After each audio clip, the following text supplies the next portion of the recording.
t'ordre, pendant que tu es en train de travailler dans tous les domaines de l'église, il te dit en même temps, les situations vont venir contre toi. Mais la plus importante, c'est que tu dois faire pour tenir bon, pour ne pas t'immerger, pour ne pas déraciner, pour ne pas que tu abandonnes. Il faudrait que tu mettes la parole de Dieu en pratique. C'est la seule chose, bien aimé, c'est le seul moyen que Jésus-Christ nous donne. C'est pourquoi il a besoin des gens solides. Il faudrait que tu sois solide dans la parole de Dieu. Alléluia. Est-ce que tu es solide, bien-aimé? Aujourd'hui, les gens servent Dieu. Ils donnent leur argent, c'est très bon. Ils donnent leur bien, c'est très bon. Mais en même temps qu'il est en train de donner son argent, en même temps, il ne vit pas selon la parole de Dieu. En même temps qu'il est en train de donner son temps à l'église, en même temps, il fait ce que lui-même il veut. Bien aimé, le travail que tu es en train de faire là, le Seigneur veut te récompenser. Il veut te récompenser. Mais la récompense, ce n'est pas ce que tu es en train de vivre. Si tu as donné voiture, ce n'est pas ta récompense. C'est pour t'encourager la guerre là d'abord. Si tu as donné toi, ce n'est pas ta récompense pour l'œuvre de Dieu que tu es en train de faire. Ça, c'est pour t'encourager, pour avancer. Mais si tu as eu avion, on ne peut pas dire que le Seigneur m'a récompensé. Ce n'est pas ta récompense. Ta récompense va venir après quand tu vas finir. Amen. Donc tout ce que tu as là, c'est pour t'encourager, pour avancer. Mais si tu es en train de faire ces choses, si tu es en train de donner, tu es en train de travailler, tu es en train de te mettre à la disposition du travail de Dieu, tu es en train de faire tout ce qui est possible dans la maison de Dieu, et qu'en même temps tu as des copies, en même temps tu vis dans le mensonge, en même temps tu vis dans l'adultère, en même temps tu vis dans la haine, en même temps tu vis dans la critique, la Bible nous dit, quand le vent va se lever contre toi, bien le vent va t'emporter. Le vent va t'emporter. Et tu vas abandonner. Les gens aujourd'hui, ils abandonnent, ils disent j'ai fait 40 ans. Pourquoi? C'est parce que pendant qu'il était en train de servir, ils n'obéissaient pas. Donc sa maison est semblable à une maison qu'ils ont bâtie sur le sable. Quand le vent vient, la maison s'écroule. Et quand on parle de maison, ce n'est pas quelque chose d'autre, c'est ta vie. Il faudrait que tu sois solide, alléluia. Il faut être un chrétien solide, un ouvrier solide, un ouvrier qui pratique la parole de Dieu dans ton lieu de travail, au marché, là où tu es, à la maison, dans ton quartier. Pratique la parole de Dieu parce que le vent va se lever. Ne l'oubliez pas, le vent va se lever. Et le vent, Jésus n'a pas donné où le vent va quitter. Le vent peut quitter chez toi, même à la maison contre toi. Le vent peut quitter même à l'église ici contre toi. Un frère, une soeur peut mentir contre toi et puis donner de forts témoignages et puis te tenir. Ah, Jésus n'a pas quitté au dehors. Hein? Amen. Mais la seule chose que Jésus a donné comme solution, il dit pendant tout ce temps, même si on te dénigre, il faut rester sur la parole de Dieu. Même si on te salue, il faut rester sur la parole de Dieu. C'est dans ça tu vas persévérer, tu vas rester et tu seras récompensé. Amen. Amen. Le Seigneur veut des gens solides dans son champ. Il faudrait que nous soyons des chrétiens solides, des chrétiens qui ont la parole de Dieu, des chrétiens qui sont fondés, des chrétiens qui sont inébranlables. C'est de cela que le Seigneur a besoin. Amen, amen. Pour ne pas, le deuxième point, ne pas tarder sur ce point-là. Après être un ouvrier solide, il faut être un ouvrier déterminé. Amen. Un ouvrier déterminé. Ruth chapitre 1, verset 16 à 17. Ça, on va lire. Un ouvrier déterminé. Il y a Ruth chapitre 1.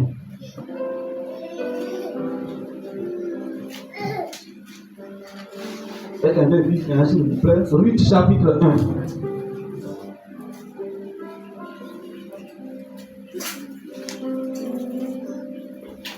Un ouvrier déterminé. Ou bien si tu peux mettre engagé. Vous n'avez pas vu Ruth? Ou bien moi, je n'ai pas vu. Ruth chapitre 1. Travaillez avec moi pour faire la service de Dieu. Ruth dans l'Ancien Testament. Ruth chapitre 1, verset 16 à 17.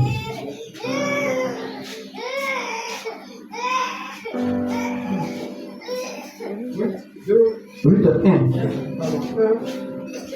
Verset 16. Je lis la parole de Dieu. Ruth répondit. Ne me presse pas. Oui. Ne me presse pas de te laisser. Ne me presse pas de te laisser. De retourner loin de toi. Où tu iras, j'irai. Où tu demeureras, je demeurerai. Ton peuple sera mon peuple et ton Dieu sera mon Dieu. Amen. Oui, verset 17. Verset 17. Où tu mourras, je mourrai.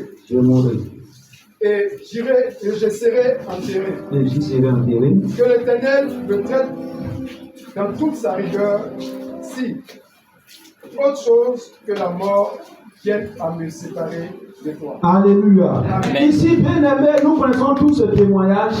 Il s'agit ici de Ruth qui s'est attachée fortement à sa belle-mère.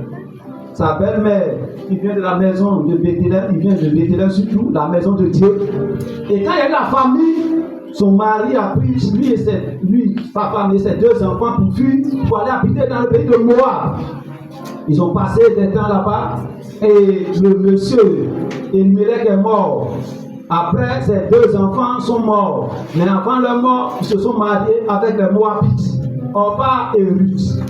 Et après la mort de ces 2 jeunes frères, sans laisser d'enfants, Naomi a appris que dans son pays, il y a nourriture en abondance, c'est-à-dire il n'y a plus, en tout cas Dieu s'est souvenu du pays. Et donc elle va se lever avec ses 2 belles filles pour partir chez lui.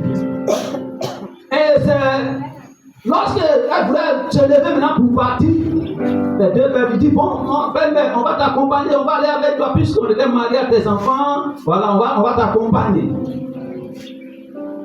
Et Naomi a parlé, il dit, où je suis là, je vais paraphraser pour gagner un temps, où je suis là, je ne peux même plus faire enfant. Pour que vous puissiez m'accompagner, pour que mes enfants grandissent, pour vous marier. Donc il est mieux que vous restez chez vous, et puis vous allez vous marier, et puis vous allez vivre vos vies. Où je vais là, il n'y a plus d'espoir. Où je suis veuve, il n'y a plus rien à moi. Donc retournez-vous, et puis vous allez en tout cas vivre vos vies à l'aise avec vos parents ici. Et quand ils ont mis l'intérêt devant ces 2 filles, Orpa qui a vu que vraiment son avenir était en danger, son épanouissement, sa joie, tout son intérêt, elle allait, et puis bon, elle a fait un tour à sa belle-mère, et puis elle s'est retournée. Maintenant, Naomi s'adresse encore à Ruth, pour dire toi aussi, retourne-toi, il faut partir. Et c'est là maintenant la réponse de Ruth, pour dire ne me presse pas pour te quitter. Ne me presse pas, ne me force pas à t'abandonner. Là où tu vas partir, là, j'irai là-bas. Ton Dieu sera mon Dieu. Ton peuple sera mon peuple. Là où tu vas mourir, moi aussi je vais mourir là-bas et je serai enterré. Que rien ne me sépare de toi si ce n'est pas la mort. Alléluia. Puis même moi, quand je vois cette histoire, je dis, mais il y a quoi? Qu'est-ce que Ruth a vu en Naomi pour aussi s'attacher à elle de cette manière? Bien aimé, aujourd'hui, notre Dieu a besoin des gens qui sont déterminés. Quand on voit la vie de Ruth, on voit que Ruth a consacré sa vie. Ruth a surtout sacrifié sa vie, toute sa joie, toute sa réjouissance, tout ce qui pouvait, en tout cas qui était dans son intérêt. Elle a tout sacrifié pour s'attacher à sa belle-mère qui était veuve, qui ne pouvait rien apporter. Mais elle a dit, je vais m'attacher à toi quand même. Amen. Donc aujourd'hui, bien aimé, le Seigneur aussi a besoin des gens qui vont s'attacher à lui, a besoin des gens qui vont se consacrer à lui sans attendre quelque chose en retour. C'est pourquoi je dis, le Seigneur a besoin des gens déterminés. Amen. Alléluia. Amen. Des gens déterminés. Bien aimé, est-ce que dans ta marche chrétienne, est-ce que tu ne suis pas Dieu parce que tu veux quelque chose? Est-ce que tu ne suis pas Dieu parce que tu attends un mariage? Naomi s'est attachée à Naomi sans penser un jour qu'elle va se marier. Ruth s'est attachée à Naomi sans penser qu'un jour elle va avoir des enfants. Parce que Naomi a dit, si tu viens, même si je dis j'ai de l'expérience, que je vais avoir des enfants, si j'ai un enfant aujourd'hui, est-ce que tu vas attendre à ce que cet enfant-là grandisse jusqu'à ce qu'il devienne un homme pour te marier, pour faire des enfants, c'est pas possible. Maintenant, Ruth a dit, malgré ça, je vais m'attacher à toi, je vais partir chez toi, là où tu iras, j'irai. Alléluia. Bien aimé, aujourd'hui, dans notre congrégation chrétienne, nous avons besoin des gens qui sont déterminés, sans rien attendre. Le Seigneur a besoin des gens qui le suivent sans intérêt. Sans intérêt. Il faudrait que nous ayons un culte sans intérêt dans la maison de Dieu. Voilà cela que le Seigneur a besoin aujourd'hui. Et ce sont ces choses-là que le diable a présentées à Dieu lorsqu'il était devant Jésus-Christ, devant Dieu, dans le cas de Job. Il a dit à Dieu, Job que tu vois, il te sert, il est efficace, il fait toutes choses. C'est parce qu'il a des enfants, c'est parce qu'il a des biens, c'est parce que c'est bien couvre le pays. Mais le jour que tu vas l'arracher toutes ces choses, il va te maudire en face. Est-ce que ton adoration n'est pas basée sur un intérêt bien-aimé? Le Seigneur a besoin des gens déterminés, des gens engagés, qui vont le suivre, qui vont le servir bien-aimé, sans rien attendre en retour. Et le diable il a touché à tous ces biens-là. Il allait toucher à la vie de Job, jusqu'à ce que vraiment la Job soit dans un état misérable. Mais Job a tenu bon, alléluia. Est-ce qu'aujourd'hui, bien-aimé, si on t'arrache le mariage, est-ce que tu vas servir le Seigneur toujours? Est-ce que là où tu es présentement, tu arrives à la maison et puis on dit ta mère, tu as laissé ce matin la main pour aller au culte, tout est brûlé avec ton économie. Peut-être qu'elle a laissé un enfant là-bas, il est resté là-bas. Bon, on ne souhaite pas ça, hein, bien-aimé. Amen. Mais on dit quelque chose de pire. Est-ce que tu vas continuer à servir le Seigneur? C'est de ça qu'il est question. Le Seigneur a besoin des gens qui sont déterminés. Alléluia. On ne sert pas le Seigneur parce que pendant que tu es en train de le servir, tu veux qu'arrête, tu te donnes un enfant. On ne sert pas le Seigneur parce que pendant que tu es en train de le servir, tu veux que tu aies un bon mariage. On ne sert pas le Seigneur parce que pendant que tu es en train de le servir, tu veux un bon boulot. On ne sert pas le Seigneur parce qu'au moment où tu le sers, tu veux qu'on te monte en grade. On ne sert pas le Seigneur parce que pendant que tu le sers, tu veux quelque chose en retour. Non, bien-aimé, si c'est cette adoration, tu vas abandonner. C'est pourquoi le Seigneur a béni les gens qui sont déterminés, les gens qui ont sacrifié leur intérêt, ton propre intérêt doit te sacrifier en détriment de la gloire de Dieu. Des gens déterminés, bien-aimés.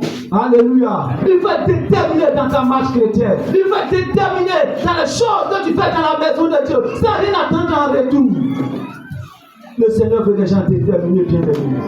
Est-ce que tu es déterminé dans ta marche chrétienne? Est-ce que là où tu es aujourd'hui, avec tout ce que tu présentes à Dieu, peut-être il y a des gens qui abandonnent Dieu pour dire ma situation a trop duré et puis ils abandonnent. C'est parce qu'en venant à l'église, ils ont dit que si je vais avoir telle chose. Et si ça fait 10 ans, si ça fait 15 ans, ils disent mais je suis allé là même, je n'ai rien. Et puis ils abandonnent. Mais le Seigneur veut bien aimer que ta vie soit déterminée. Alléluia. Il faut être déterminé dans ta marche et ne rien attendre en retour. Il faudrait que tu sois comme Ruth. Bien-aimé, Ruth s'est attachée à Naomi. Moi-même, quand je pense à cette histoire, je dis, mais cette fille, elle a vu quoi en Naomi? Une veuve qui n'a rien, qui a perdu tous ses biens, qui a perdu son mari, qui n'a même plus d'espoir. Elle n'a même pas quelque chose à manger. Elle était vieille. Mais Ruth a dit, même si tu meurs de faim, je mourrai de faim. Est-ce qu'aujourd'hui, dans ta marche chrétienne bien-aimée, est-ce que tu peux accepter de mourir de faim pour l'œuvre de Dieu? Est-ce que pendant que tu sers Dieu, est-ce que tu peux accepter toutes sortes d'humiliation pour le Seigneur? Il y a des gens qui servent le Seigneur et ne veulent pas d'humiliation. Non, bien-aimé, il aura d'humiliation.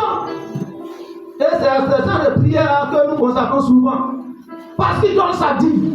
Parce qu'il fait des offrandes, parce qu'il est disponible à tout ce qui est à l'église. Et quand le malheur frappe, tu vois les pleurs. Seigneur, pourquoi moi? Seigneur, pourquoi moi? Seigneur, pourquoi moi? Vous savez pourquoi les prières sont faites? C'est parce qu'on pense qu'en faisant les biens à l'église, en faisant les dons, en soutenant les pasteurs, en venant toujours au culte du soir, voilà, le Seigneur va permettre à ceux qui n'ont même pas d'obstacles, des difficultés. Donc le jour ça vient, pourquoi moi? Moi qui suis zélé comme ça, moi qui gêne comme ça. Bien aimé, pendant que tu es en train de faire l'œuvre de Dieu, ces choses-là vont arriver. Mais le Seigneur a demandé à ce que nous soyons déterminés, quelle que soit l'adversité, que nous soyons déterminés. nous restons, nous disons oui, on va aller jusqu'au bout. Alléluia. Amen. Nous devons rester pour aller jusqu'au bout. C'est de ça que le Seigneur a besoin. Ce sont des gens d'ouvriers que le Seigneur cherche dans sa maison. Est-ce que